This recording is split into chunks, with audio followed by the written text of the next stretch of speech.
Good morning, everyone. So, I am Soumi. Let me switch on. Am I visible? Yes, you are. So, I am Soumi. Currently, I am pursuing PhD from ISI Kolkata. So, without further delay, I would like to start today's topic.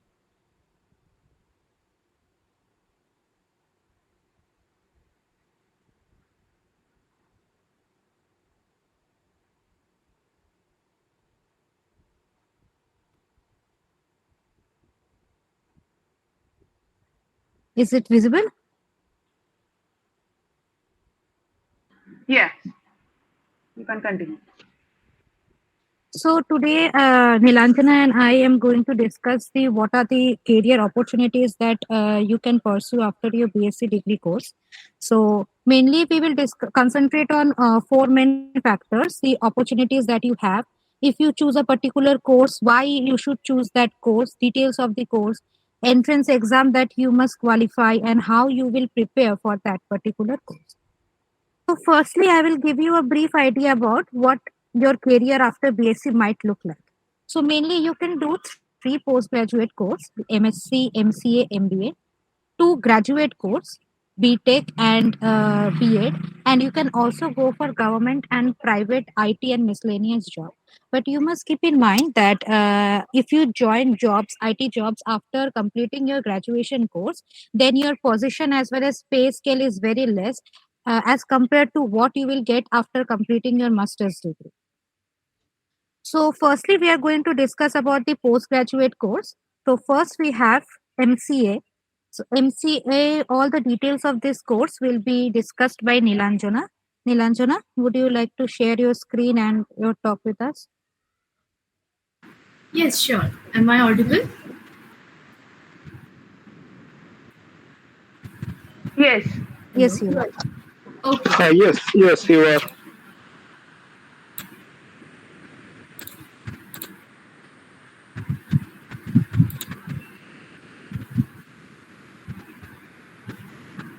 So I hope my presentation is visible. Can you see my screen? Yes. Uh,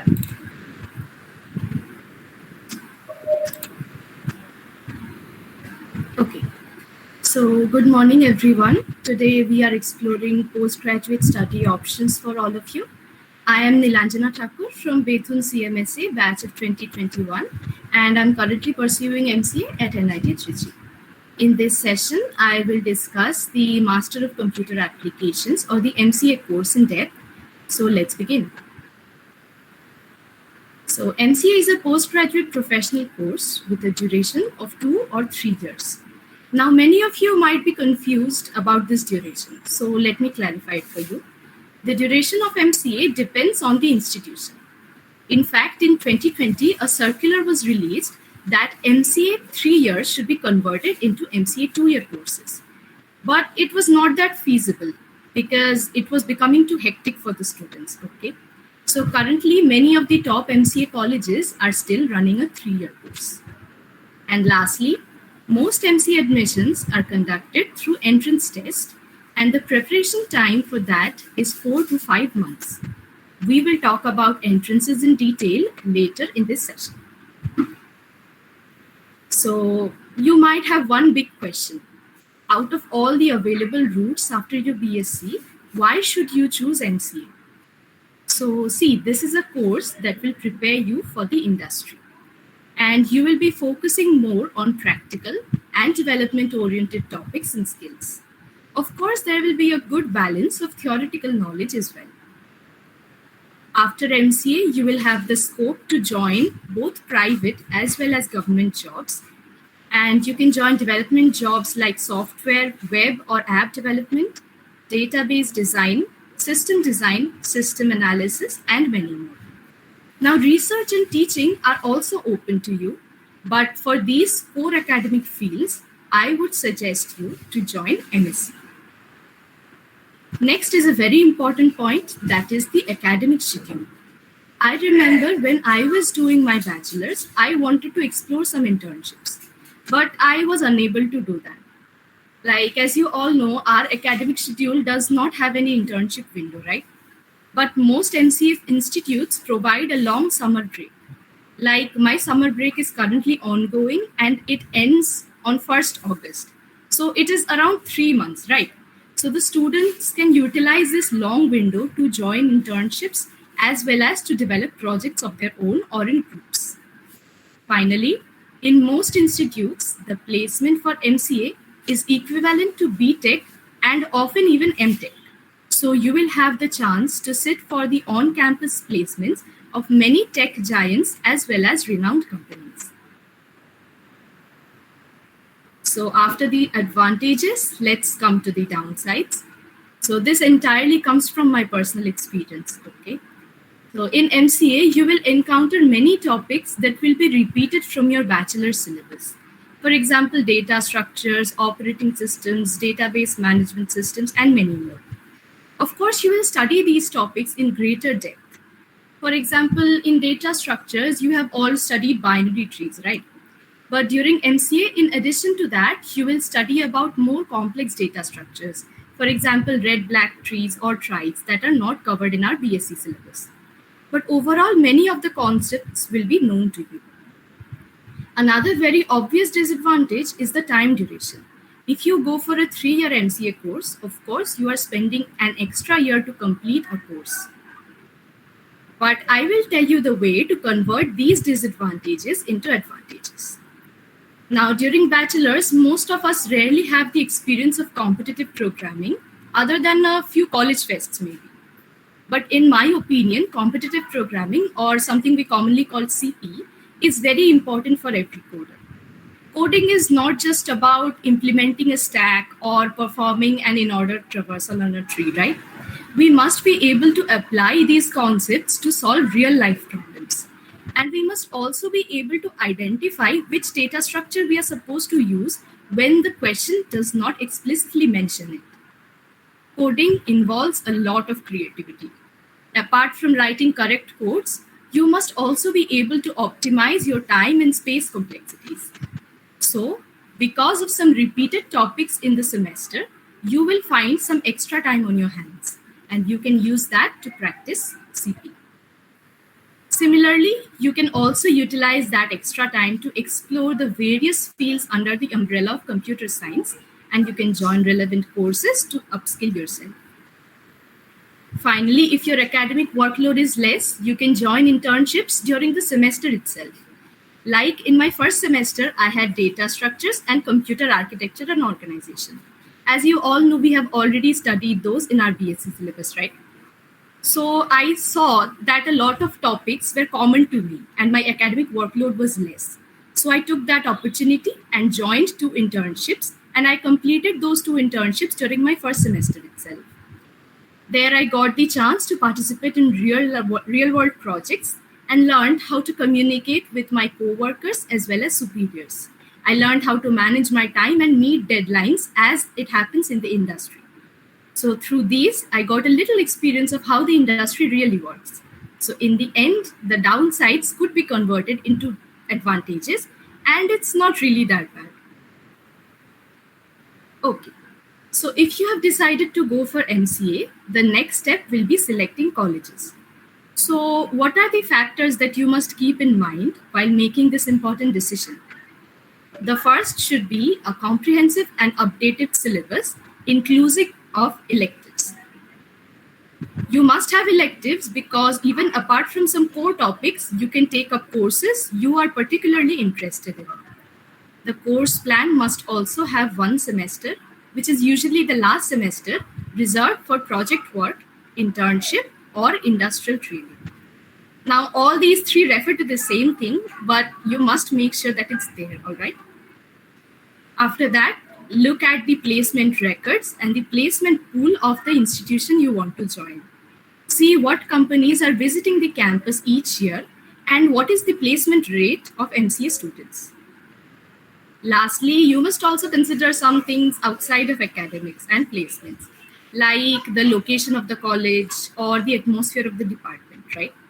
So try to contact your relatives or your seniors who have studied in that college, or read some online reviews to find out some insider information. And finally, look at the fee structure and provision for scholarships, fee waivers, and educational loans. And make sure to apply for the various government scholarships that are offered at the stage of masters. Now we come to a very important segment, that is the entrance exams.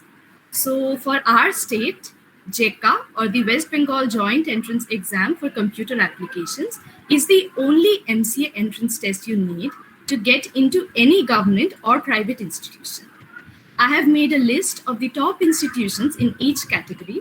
Like for government, we have Jadavpur, University of Calcutta, and Kalyani Government Engineering College.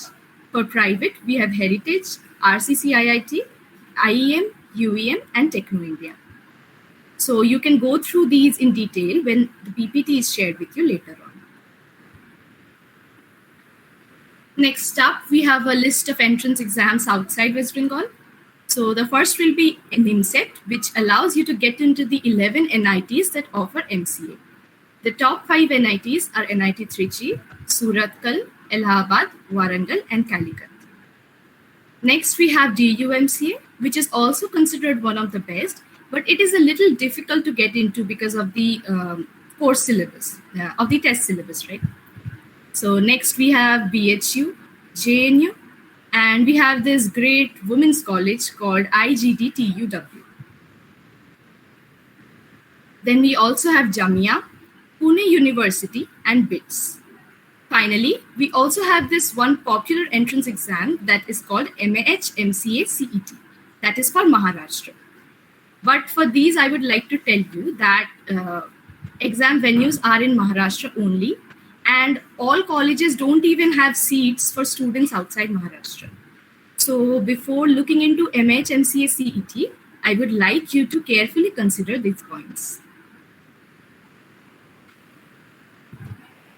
Next, talking about the entrance exam syllabus, all MCA entrance tests except one, which is JECA, have these two sections, that is mathematics and analytical and logical reasoning. The math part is completely based on the standard class 11-12 syllabus. But as I already told you, DUMCA is a little difficult to get into because you will be asked BSc level maths questions in this exam. Then we have reasoning, which involves number, letter, or visual patterns, then blood relations, encoding, decoding, direction sense, and many more. Some exams also have these two other sections, where computer awareness, it's a generally small subset of your BSc syllabus only. But for JECA, you will have a full computer science paper, and we will discuss JECA soon. Finally, the English section involves some basic comprehension and grammar. For your convenience, I have also prepared a chart to denote which sections are asked in which exams. So make sure to go through it later on. Okay, next coming to a very important update, and it's a very good news for all of us, that JECA has finally updated its syllabus starting from 2022. Maths and reasoning have been replaced by a fully computer science-based paper. As you can see, the topics are C programming, object-oriented programming, Unix, data structure, introduction of computers, operating system, computer network, database management system, software engineering, and machine learning. So other than machine learning, all of them are part of your BSc honors syllabus. So you will have an edge over students from other streams like math, statistics. And the best part of this is the syllabus overlaps with the MSc entrance exam syllabus as well. So you can prepare for both MSc and MCA parallelly in case you want to sit for both exams. Next, I have included a few resources to guide you in your entrance prep for MCA. You can pick up any standard class 11-12 mathematics book and practice all the concepts from there. Then you should start solving MCQs on these same topics. We have Arihant Complete Study Package for MCA entrances, which is a great book that covers all the 4 sections that I talked to you about. We have short notes on them and solutions to all the MCQs along with their explanation.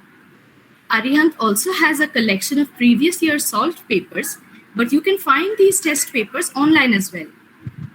Finally, as JECA has a completely different syllabus starting from this year, you can rely on your B.Sc computer science books to prepare for it. Then coming to some online references and guidance, we have these two websites. One is JMA and another is Aspire Studies, where you can find the previous year papers of almost all national level MCA entrances. And we have these three YouTube channels, it is Gurukul, One Stop MCA and Geek Monk, which provide excellent guidance. They have effective roadmaps, strategies, as well as problem solving sessions. And finally, make sure to check out Sand Foundry. It is the largest collection of topic-wise MCQs for computer science, and it will be very helpful for both JECA and for your MSc preparation. Lastly, you have three seniors from my batch, that is Progga, Jagriti, and me, who are pursuing MCA. So feel free to reach out to us for any kind of guidance in every step of the way. So that's all from my side. Thank you, everyone. And now over to you, Soumi. Thank you, Nilanjana.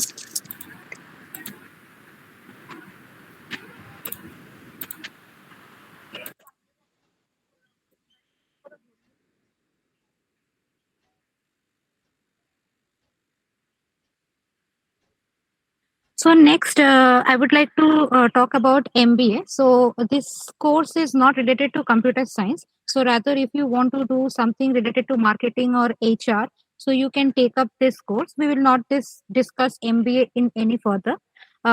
So next, we will talk about MSc. So why you should study MSc?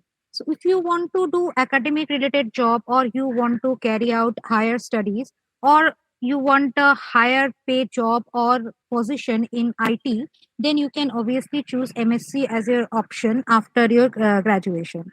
It is mainly a 2 years course. Now, in West Bengal, many institutes and as well as universities offers MSc in computer science. The the best one is University of Calcutta. No, the University of Calcutta conducts a central examination through which you can take admission in the main campus, Ashutosh College, Shialda Surendranath, and Sarsura College.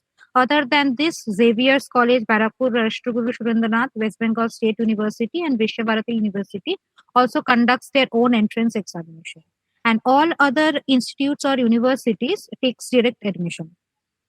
Now you must keep in mind that every university has a 60-40 rule, which means that they will take 60% of the home candidates, and remaining 40% candidates they will take from outside universities and through entrance examination. Now I have also provided, sorry, I forgot to.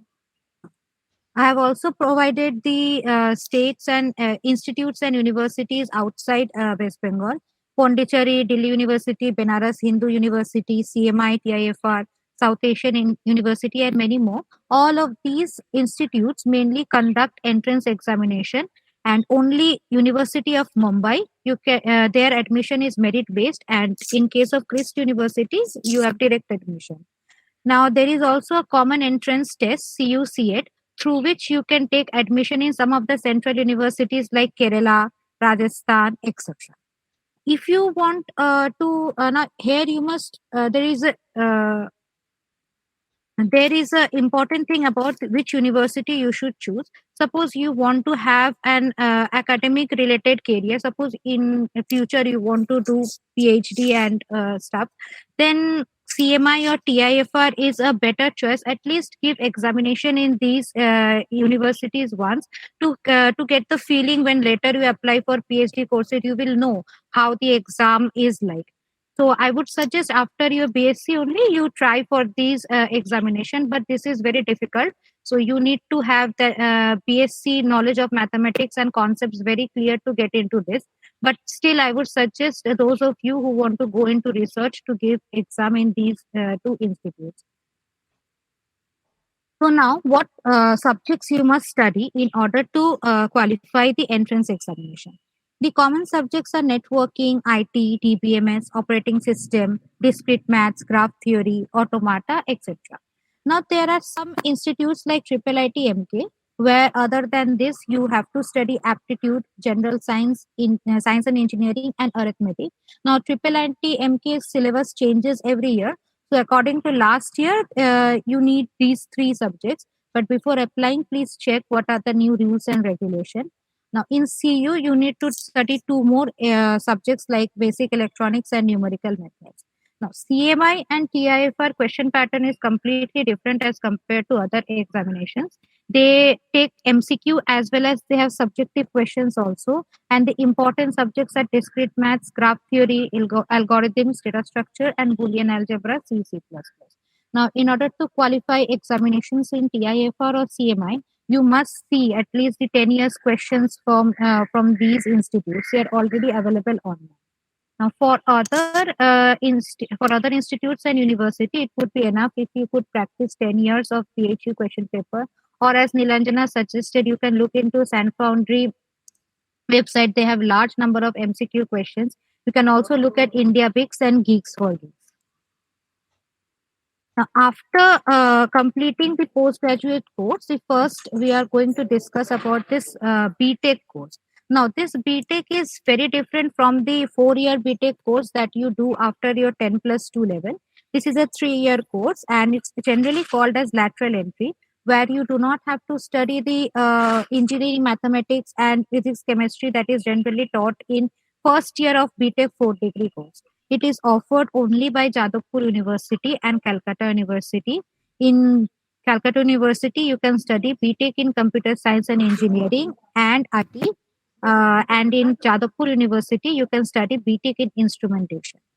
Now, Calcutta University may or may not conduct entrance examination. It depends upon number of students that are applying each year for the course. But in Jadavpur University, you have an entrance exam to get into BTech in Instrumentation. Now, the problem with this course is that most of the companies as well as institutes are unaware of this 3-year BTech courses. So, when they release application forms to apply for jobs, so you have to submit 4 years marks. But since this is a 3-year course, so you cannot submit the 4 years marks. So it becomes difficult to apply for jobs after this degree. So if you take up BTech after BSc, then I would suggest that you do MTech in order to get proper jobs. So next we are going to discuss about the MTech in brief. So if you want to do higher studies, then obviously you can take up MTech, or if you do BTech, then I already said that you have to do MTech in order to get better job opportunities. Moreover, if anyone is interested in PhD, there are some IIT colleges where MTech is compulsory in order to pursue PhD from those institutes. So for that, for all these things, MTech would be helpful. Now, MTech is also a 2 years course, and you need to qualify GATE examination in order to get into any institutes in India. Um, Next is other institute also conduct their own entrance examination, like ISI, and Jadavpur University has a course called as MTech in Mobile Computing, where you can take direct admission.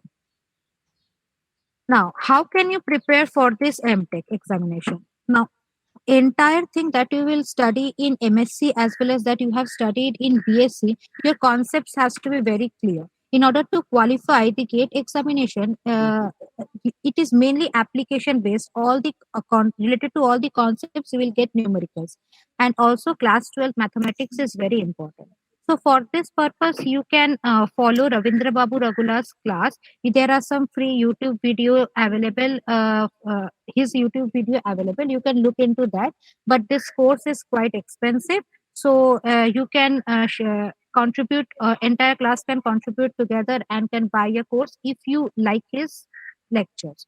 Now, other thing that I did was I followed Arihant, and I also looked into the MCQ questions available online from Sand Foundry and India Bix itself that I did after my graduation. So it was helpful for me to qualify the examination. Now, next is B.Ed. So if you want to become a school teacher, then you must do B.Ed. B.Ed has become compulsory nowadays. Now you will see that you can do B.Ed after B.Sc and after M.Sc. Now what is the difference? If you do B.Ed after M.Sc, then you will be called as postgraduate teacher, and you can apply in high secondary schools. That is, you can teach till class 12. But if you do it after your graduation, then you will call as trained graduate teachers, and you can submit applications as secondary school teacher and can teach only up to class 10. Now, as the competition is increasing day by day, so postgraduate candidates will be preferred as compared to the only graduate candidates.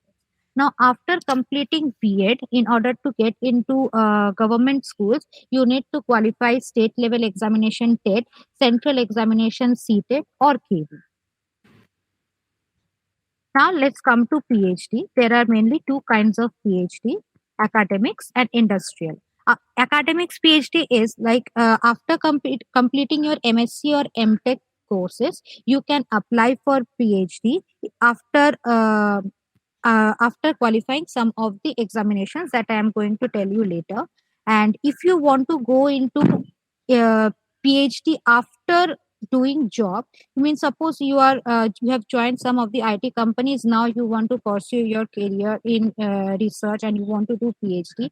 Then that PhD is called as industrial PhD. But there is no proper procedure to do so. It completely depends upon your luck. When you get hired by a company, if you are able to get into the R&D department of that company, and if that company allows you, then you can do industrial PhD. But there is no formal way to apply for industrial PhD.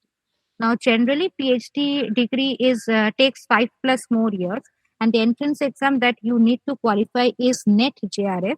After qualifying NET JRF, you can apply in any of the institutes or university for PhD. Many institutes also conducts their own entrance examination like ISI, TFI, CMI. Now, let's discuss about the jobs that you can have in academics or R&D. If you want to become an assistant professor, then NET and SET qualification is mandatory, and PhD candidates will be preferred. Now, there are several government jobs like CAC and PSC release vacancies for assistant professor. So when these vacancies are released, you can apply for these positions. Moreover, DRDO, ISRO, NIC also releases vacancy in scientist post. When these vacancies are released, you can also apply in these posts after completing your post graduation or even PhD. There are several private jobs also, like self-finance colleges like Bhawanipur Education Society. You can join there as a contractual in the contractual post, and there are several private universities like Adamas, Amity, Techno India, etc., where also you can join as an assistant professor. Now, lastly, I would like to discuss about NET and SET examination. UGC NET is a central examination that has recognition all over India. It means that after qualifying this exam, you can apply in any institute in India. It has two categories. One is LS and another is JRF.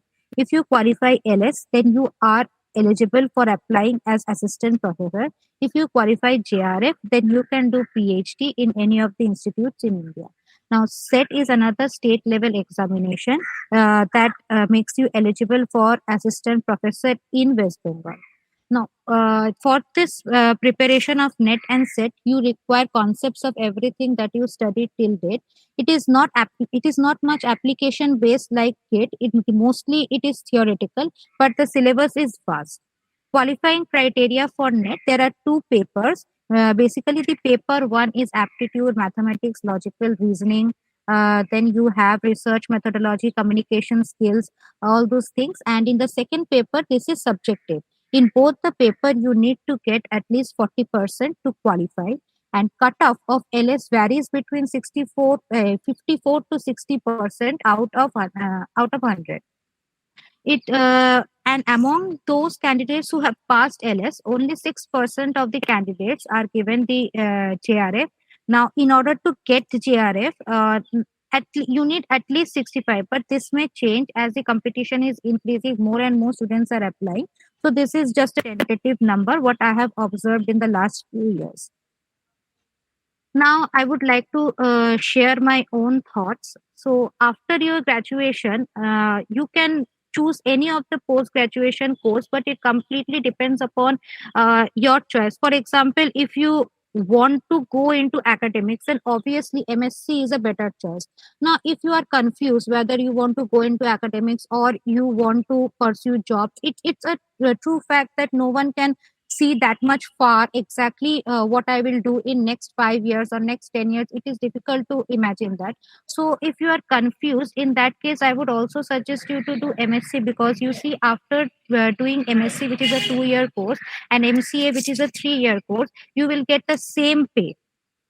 And moreover, you can also you, if you want to later go into academics, then also you can continue with PhD and further studies. However, if you do MCA and then you want to come back into academics, it is not that it is impossible. It will be difficult to do so.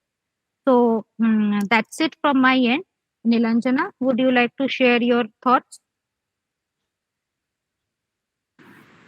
Okay, so I would like to add that, yeah. So I would like to add that no matter where you go after this, it will always feel a little difficult. Okay, so other institutions will not offer you this caring and almost home-like atmosphere that you're getting at Bethune. So spend the rest of your days here to the fullest and gather knowledge from all our professors and take time to upskill yourself. And finally, moving forward in life, choose to pursue what you love, put in your best efforts in it, and make every experience worthwhile. That's it from my side. And thank you all for listening.